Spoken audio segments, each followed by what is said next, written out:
सांगलीमध्ये पृथ्वीराज मोहोळ आणि शिवराज राक्षेची कुस्ती घेणार असल्याची माहिती पत्रकार परिषद घेत चंद्रहार पाटील यांनी दिलेली आहे।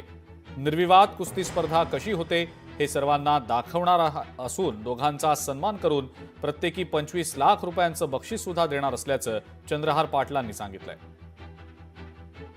आज जाहीर करतो, पृथ्वीराज मोहोळ आणि शिवराज राक्षे ह्या दोघांची कुस्ती परत सांगली शहरामध्ये लावून दोघांनाही 25-25 लाख रुपयाचा बक्षीस देऊन त्यांचा योग्य ते सन्मान करून सांगली शहरामध्ये लावून संपूर्ण महाराष्ट्रामध्ये तो एक वाद तयार झालेला आहे की अन्याय झाला किंवा नाही झाला किंवा पंचांची चुकी काय चुकी, ह्या सर्व गोष्टीचा पडदा सांगली शहरामध्ये पाडून संपूर्ण जनतेच्या मनामधला जो संभ्रमावस्था आहे ती आपण दूर करण्याचा प्रयत्न करत आहोत आणि लवकरात लवकर या दोघांच्या वेळेनुसार सांगली शहरामध्ये ही कुस्तीचं आयोजन करून